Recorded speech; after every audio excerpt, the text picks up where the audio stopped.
Hello, everyone. Our case study topic today would be Puerto Rico's declining healthcare system.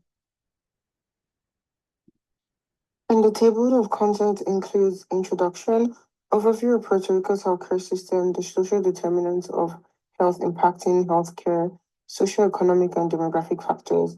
Under the healthcare intervention and solutions, we have population most affected, current intervention and action, gap of additional action needed, allocating resources to the great good, key partnership and shared goals, threat to peace and national interest.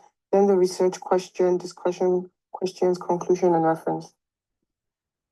Introduction. What is a global health issue and why is it a global health problem? Global health problems. A global health issue is a health problem that affects multiple people across multiple countries, in this case, Puerto Rico. These issues often arise due to factors such as infectious disease outbreaks, environmental hazards, inadequate healthcare access, and social determinants of health. The social determinants of health that are involved when discussing global health are economic stability, education, healthcare access, and environmental factors. Social determinants of health are the conditions in which people are born, grow, live, work, and age. They have significant impacts on global health. These determinants influence health disparities and contribute to the burden of disease worldwide. Puerto Rico's main health concerns. Lack of doctors. One of the most pressing issues in Puerto Rico's healthcare system is the significant loss of doctors. Many physicians are leaving the island to practice in the United States where they could find better salaries, improved working conditions, and more opportunities for career growth. This mass departure has left Puerto Rico with a severe shortage of healthcare professionals, making it difficult for patients to receive timely and adequate medical care. Overworked doctors and lack of resources. With fewer doctors available, those who remain are overwhelmed with an increasing number of patients. The strain is compounded by limited resources, making it even harder to provide quality care. Hospitals and clinics often struggle to keep up with the demand, leading to longer wait times, physician burnout, and overall inefficiencies in the healthcare system. Lack of mental health outreach. Another major concern is the mental health crisis among healthcare workers in Puerto Rico. Due to excessive workloads, stress, and emotional exhaustion, many doctors in Puerto Rico experience severe mental health challenges. Unfortunately, there are very few outreach programs or support systems in place to help them cope. The lack of mental health support not only affects the well-being of healthcare professionals, but also impacts the quality of care they can provide to their patients. Now let's talk about healthcare interventions and solutions. The elderly population in Puerto Rico has one of the greatest needs regarding the declining healthcare system. The island is aging rapidly due to the outmigration of younger individuals, which makes the population more prone to chronic illnesses and makes accessing healthcare resources challenging. Lack of access to regular checkups and preventative care worsens health outcomes for these individuals. Additionally, individuals in rural areas who live in more secluded and mountainous areas do not have proper access to good healthcare opportunities and services. The current interventions and actions. So the expansion of telemedicine services has helped against Puerto Rico's healthcare crisis. Telemedicine is the use of technology like computers, phones, and cameras to provide healthcare remotely. It has become a permanent component of Puerto Rico's healthcare system as a result of COVID-19's acceleration. It enables short travel times for people in remote places to receive primary and specialized treatment. Direct relief grants for rural healthcare. So the Puerto Rico Science, Technology, and Research Trust and Ponce Medical School Foundation receive funding from Direct Relief to offer mental health services and health specialties using telehealth. Direct Relief also invested $1 million to create an island-wide telehealth system for primary and preventive care. This system fills the gaps left by Puerto Rico's transportation issues and lack of healthcare workers. An additional action that is needed to address Puerto Rico's healthcare system is increasing federal funding for Medicaid and Medicare. Although Puerto Rico is considered a U.S. territory, it receives less federal Medicaid funding compared to the other states, even though they pay the same amount of taxes. This is due to federal policies that cap funding for U.S. territories. The territories get a set amount of funding in the form of a capped block grant or allocation, in contrast to the states, which is uncapped. Therefore, federal reimbursement rates should be raised and the Medicaid funding cap should be eliminated or modified. This keeps Puerto Rico's healthcare system from collapsing and guarantees its long-term sustainability. Community health centers, telemedicine, and preventative care should be prioritized when allocating healthcare resources in Puerto Rico to maximize benefits. These affordable approaches reduce emergency care costs while improving access, especially for disadvantaged rural populations. Additionally, federal Medicaid and Medicare funds should be sustained and incentives for healthcare professionals to remain in the region. Puerto Rico can optimize healthcare benefits for the largest number of individuals with limited resources by emphasizing accessibility and prevention. This can aid most of the populations that lack access to healthcare, as well as help the elderly who struggle to gain access to healthcare. So some key partners include Direct Relief, which raises and donates funds for emergency preparedness, healthcare access, and medical equipment. Their goal is to support disadvantaged populations and improve healthcare delivery. Ponce Medical School Foundation provides patient care, rebuilds healthcare facilities, and enhances research affected by disasters. Their goal is to expand healthcare access and improve medical infrastructure. PRS-TRT enhances public health, funds medical research, and strengthens scientific infrastructure and attracts medical talent.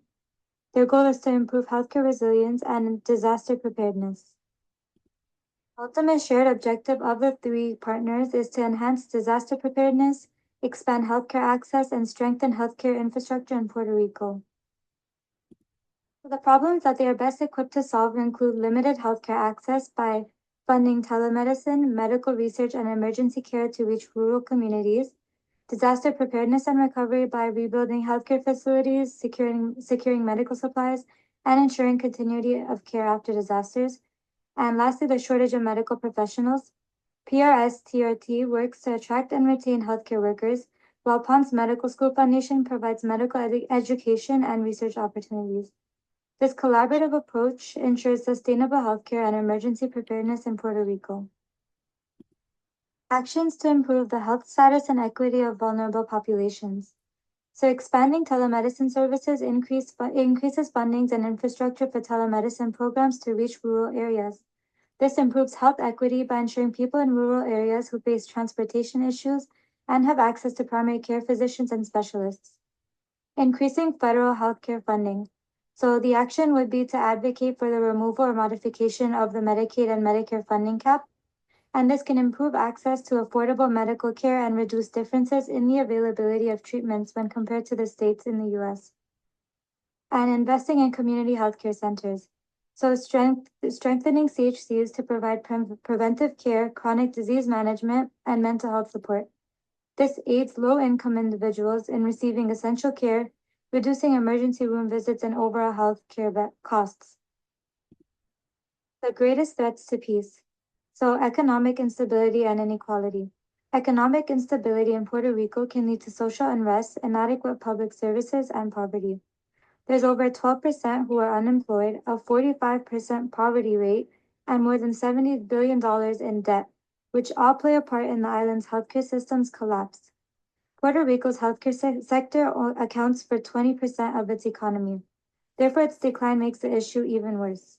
The healthcare system also risks losing $500 million, causing hospital and doctor funding cuts and pharmaceutical losses. This leads to staff layoffs, physician immigration, longer wait times, reduced access, and declining care quality.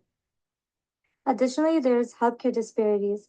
They face healthcare disparities as a result of lower Medicare reimbursement rates, lack of doctors, and restrictive federal health regulations.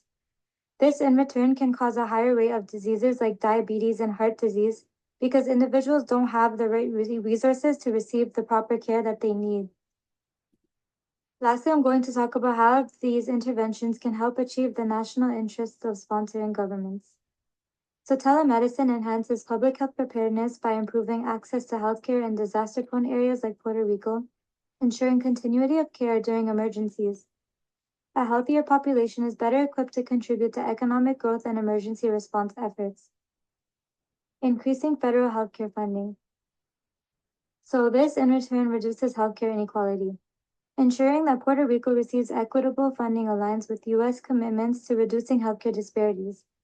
This way, those residents can receive the same access to healthcare as others, which can improve their quality of life and well-being. Improving healthcare access leads to healthier residents, and investing in healthcare reduces long-term costs associated with preventable diseases. Lastly, investing in community health centers. So these are very cost-effective healthcare delivery methods. CHCs reduce reliance on expensive emergency services by preventing preventative and primary care at a lower cost. This can also give residents easier access to healthcare when required. This demonstrates commitment to healthcare equity and strengthens the sponsoring government's international standing in human rights and social development. Research question. How has the shortage of healthcare professionals in Puerto Rico impacted healthcare access and quality of care for vulnerable populations from 2020 to 2025? This research question is justified by the number of doctors and medical professionals in Puerto Rico have drastically decreased as a result of the current healthcare crisis.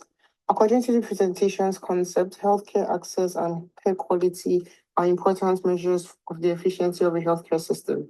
The time frame 2020 to 2025 was picked to allow us to analyze trends post-Hurricane Maria and COVID-19, focusing on impacted populations such as the elderly and those in rural areas. Discussion question 1. How can Puerto Rico's healthcare system be restructured to ensure long-term sustainability and reduce the loss of healthcare professionals? Discussion question 2. What are some possible long-term consequences for Puerto Rico if the doctor shortage continues to worsen? These are references. Thank you.